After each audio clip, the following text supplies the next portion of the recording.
ये कहानी है एक छोटे से गांव की। इस गांव की एक लड़की जिसे सब मनहूस मानते थे, लेकिन सब उसको हवस भरी नजर से देखते थे।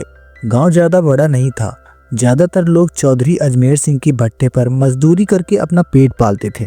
उसी भट्टे पर धनवा नाम का एक आदमी काम करता था, जिसकी उम्र 45 साल है। वो अकेला है और उसकी शादी भी नहीं हो रही है। शादी की उम्मीद उसने बहुत पहले ही छोड़ दी थी और उसे अब ऐसा लगने लगा था कि वो अब कुंवारा ही मरेगा। लेकिन एक दिन गांव का पुजारी उसके लिए एक लड़की खोज लाता है, जिसका नाम है भौरी। वो जवान है और उसकी उम्र 21 या 22 साल है। गांव में लोग कहते हैं कि वो बड़ी मनहूस है। वजह भी अजीब थी। अब तक उसकी 3 बार शादी तय हो चुकी है, लेकिन हर बार दूल्हा किसी न किसी वजह से मर जाता था। एक की मौत तो मंडप पे ही हो गई थी, दूसरा रिश्ता कभी हो ही नहीं पाया और तीसरा तो सबसे दर्दनाक था। शादी के दिन ही दूल्हा घोड़े से गिरकर मर गया। भौरी की शादी में आए 5 लोग खास कहानी की असल परत खोलते हैं। पहला है चौधरी अजमेर सिंह, गांव का सबसे बड़ा जमींदार और रोजगारदाता। दूसरा है उसका मैनेजर सौरभ, जो पहले मजदूर था लेकिन अब चौधरी का खास गुंडा बन चुका है। मजदूरों से हफ्ता वसूली करना और उन पर दबंगई दिखाना उसका काम है। तीसरा है गांव का पंडित, धन के नाम पर ढोंग करता है, पैसों के लिए तंत्र मंत्र रचता है और औरतों की इज्जत लूटता है। यही उसका असली चरित्र है। चौथा है गांव का दुकानदार, जो उधार तो देता है लेकिन बदले में औरतों के जिस्म पर बुरी नजर डालता है। और पांचवा सबसे खतरनाक है, जो गांव का डॉक्टर है, जिसे लोग भगवान का रूप मानते हैं, लेकिन असल में वो इंसान के रूप में हैवान है। भौरी की शादी में चौधरी के 2 छोटे भाई दया और गोपाल भी मौजूद हैं। दोनों ही अपने बड़े भाई पर गुस्सा निकाल रहे हैं कि उसने धनवा की शादी इतनी जवान और खूबसूरत लड़की से कैसे करा दी। ये दोनों गांव के छटे हुए बदमाश हैं। गांव में शायद ही कोई ऐसी लड़की बची हो जिस पर उनकी गंदी नजर न पड़ी हो। शादी वाले दिन जब पूरा गांव दावत उड़ाने में मस्त था, तब उसी रात चौधरी के दोनों भाई ने वह किया जिसकी किसी ने भी कल्पना नहीं की थी। वो दोनों गांव की एक मानसिक रूप से विकलांग लड़की, जिसका नाम बसंती है, उसे बहला फुसलाकर जंगल ले गए और उसके साथ दरिंदगी की सारी हदें पार कर दी। उसके बाद इस डर से कि वो कहीं इस सारी बात को सबसे बता न दे, इसलिए उन दोनों ने उसे बेरहमी से मार डाला और उसकी लाश को नदी में फेंक दिया। उन्हें लगा कि ये मामला भी वैसे ही दबा दिया जाएगा जैसे पहले दबा दिए जाते थे, लेकिन इस बार बात दुष्कर्म तक सीमित नहीं थी, ये हत्या भी थी। गांव के लोग सन्न थे और पुलिस इंस्पेक्टर की चौधरी से पुरानी दुश्मनी भी थी, सब जानते थे। अगले ही दिन जब चौधरी अपने भाइयों को पश्चाताप कराने के लिए मंदिर ले गया, तभी इंस्पेक्टर ने वहां धावा बोल दिया। पूरे गांव के सामने उसने चौधरी के दोनों भाइयों को पकड़ लिया और जब चौधरी बीच बचाव करने आया तो इंस्पेक्टर ने गुस्से में उसके गाल पर भी थप्पड़ जड़ दिया। इंस्पेक्टर ने गरजते हुए कहा, औकात है तो करा लेना अपने भाइयों की जमानत, लेकिन इस बार कानून की पकड़ से कोई नहीं बचा सकता उन दोनों को। भले ही इंस्पेक्टर के पास कोई पुख्ता सबूत नहीं थे, लेकिन उसे यकीन था कि डीएनए टेस्ट में सब कुछ सच उजागर हो जाएगा। थाने पहुंचने पर दोनों भाइयों की ऐसी खातिरदारी हुई कि आखिरकार उन्होंने सब कुछ सच कबूल दिया। चौधरी ने शहर के वकील से सलाह ली, लेकिन वकील ने साफ कह दिया कि मामला बहुत पेचीदा है और जमानत मिलना बहुत ही मुश्किल है। हाँ, सेटिंग के जरिए रास्ता निकाला जा सकता है, लेकिन इसके लिए मोटी रकम देनी पड़ेगी। चौधरी के पास उस वक्त पैसे नहीं थे। तभी गांव का पंडित उसकी मदद के लिए आगे आता है और बोलता है, चिंता मत करो चौधरी, मजदूरों की मजदूरी से काट लो। 300 मजदूर हैं तुम्हारे भट्टे पर, हर किसी की आधी मजदूरी रोक लो, देखते ही देखते रकम पूरी हो जाएगी। और हुआ भी वही। मजदूरों की आधी मजदूरी काट ली गई। मजबूरी में मजदूर काम छोड़कर भी नहीं जा सकते थे, क्योंकि आसपास कोई दूसरा भट्टा भी नहीं था। जो कोई भी विरोध करता उसे धमकियां मिलती या उसकी कुंडली दिखाकर डरा दिया जाता। गरीब मजदूरों की हालत बद से बदतर हो गई थी। बुधवा नाम का मजदूर अपने बीमार बेटे की दवा तक नहीं खरीद सका। आखिरकार उसकी पत्नी मालती को बेटे के इलाज के लिए गांव के ही डॉक्टर के साथ सोना पड़ा। अगले दिन धनवा खुद अपनी बकाया मजदूरी मांगने के लिए चौधरी के पास गया। चौधरी ने बेशर्मी से कहा, पैसे चाहिए तो अपनी औरत को भेज दो मेरे पास, मजदूरी पूरी मिल जाएगी। ये सुनकर धनवा आग बबूला हो गया। उसने पलट कर कहा, ठीक है चौधरी, मैं 7 दिन की मजदूरी छोड़ देता हूँ, तुम अपनी बीवी को मेरे पास भेज दो। ये सुनकर चौधरी भड़क गया और उसने अपने आदमियों के साथ मिलकर धनवा को बुरी तरह से मारा। हालांकि धनवा बच गया, लेकिन वो बुरी तरह से घायल हो गया था।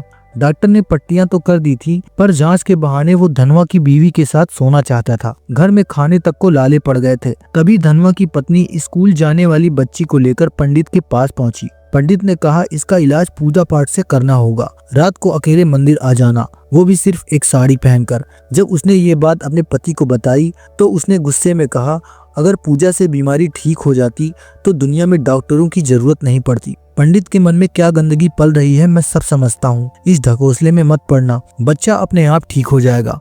उसी रात पुजारी देर रात तक मंदिर में इंतजार करता रहा। गांव के लाला ने ये देखकर पंडित का मजाक उड़ाया। पंडित तिलमिला उठा।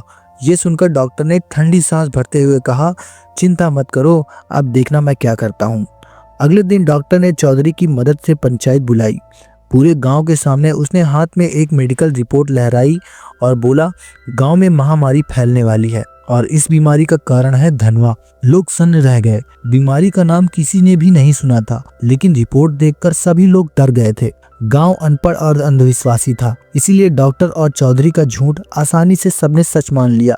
भीड़ में खुसुर फुसुर होने लगी। नतीजा यही निकला कि धनवा को गांव छोड़कर जाना होगा। बेचारा धनवा गांव के बाहर एक टूटी फूटी झोपड़ी बनाकर रहने लगा। उसने भंवरी को भी अपने आप से दूर कर दिया ताकि उसे भी ये बीमारी ना लग जाए। भंवरी अकेली पड़ गई थी। गांव में अब उसके लिए जीना और भी मुश्किल हो गया था। काम की तलाश में उसने चौधरी के भट्टे पर काम करना शुरू कर दिया, लेकिन वहाँ पर भी उसकी जिंदगी नरक से भी बदतर थी। मजदूरों और चौधरी की आदमियों की नजरें बस उसके जिस्म पर गिद्धों की तरह लहराती रहती थी। इसी दौरान मुंबई से एक जवान लड़का गाँव आया। वो मजदूरों की हालत पर डॉक्यूमेंट्री बना रहा था। उसकी देखभाल का जिम्मा भंवरी को दिया गया था। खाना पकाना, सफाई करना। शूटिंग पूरी होने के ही दिन मूसलाधार बारिश होने लगी। लड़की को छोड़ने जाते समय दोनों भीग गए और अंधेरे में एक दूसरे से लिपट गए। भंवरी को लगा कि ये सब किसी ने भी नहीं देखा होगा, लेकिन सोरेन नाम के एक आदमी ने उन दोनों को देख लिया था। अगले ही दिन ये खबर आग की तरह गांव में फैल गई। पांचों बड़े रसूखदार बौखला गए। लड़के को सबके सामने बुरी तरह से पिटवाया और ग्राम पंचायत में भंवरी पर आरोप लगाया गया। तमाशा देखने वालों में धनवा भी शामिल था। वो भंवरी पर आग बबूला हो गया और बोला, तूने मेरे साथ धोखा किया है, अब मेरा और तेरा कोई रिश्ता नहीं। अब भंवरी पूरी तरह से अकेली हो गई थी। ना पति का सहारा था और ना गाँव का। दिन रात अपमान झेलने के बाद उसने वही रास्ता चुना जो गाँव वाले उससे करवाना चाहते थे। उसने चौधरी और उसके चमचों को संदेश भेजा कि अब मैं वही करूंगी जो तुम लोग चाहते हो, लेकिन मेरी कीमत बाकी औरतों से 10 गुना होगी। पहले तो सबने इनकार किया, लेकिन रात होते ही पांचों रसूखदार बारी बारी से उसके घर पहुंच गए। बोली लगनी शुरू हो गई। आखिरकार सबसे मोटी रकम लेकर एक ने भंवरी के साथ रात बिताई और यहीं से गांव की हवस की भूख भंवरी पर टूट पड़ी। भंवरी पर जहां पहले गांव के लोग थूकते थे, अब उसी की चाटने लगे थे। डॉक्टर से लेकर पुजारी तक, चौधरी से लेकर मजदूरों तक, हर कोई उसके जिस्म का सौदा करने लगा। जो औरत अपने अधिकार के लिए लड़ सकती थी, वही अब पूरे गांव की हवस का खिलौना बन गई थी। अब गांव में ये सब आम बात हो गई थी। भंवरी की इज्जत अब बिक चुकी थी और कोई भी अब रोकने टोकने वाला नहीं था।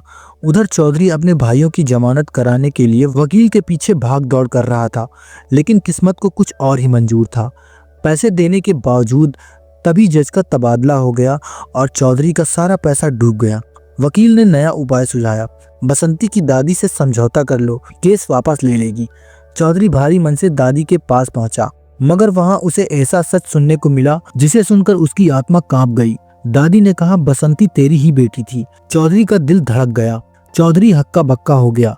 असल में सालों पहले उसका एक अवैध रिश्ता था और उसी से बसंती पैदा हुई थी। वो भले ही दिमागी तौर पर कमजोर थी, लेकिन खून तो चौधरी का ही था। ये सच्चाई जानकर चौधरी अंदर से टूट गया। गहरी खामोशी और तनाव ने ही उसकी आत्मा को झकझोर दिया। वो किसी से बात नहीं करता, हर वक्त गुमसुम बैठा रहता और आखिरकार मानसिक दबाव से उसकी मौत हो गई। किसी को समझ नहीं आया कि चौधरी जैसे ताकतवर आदमी का अंत ऐसा कैसे हो गया। लेकिन चौधरी की मौत के बाद भी गांव में गंदगी बंद नहीं हुई। इसी बीच डॉक्टर की बेटी भी बीमार पड़ गई। चुपचाप इलाज कराने पर पता चला कि उसे एड्स हो गया है। गुस्से में डॉक्टर ने उसे मारा पीटा और पूछा कि किसके साथ मुंह काला किया है।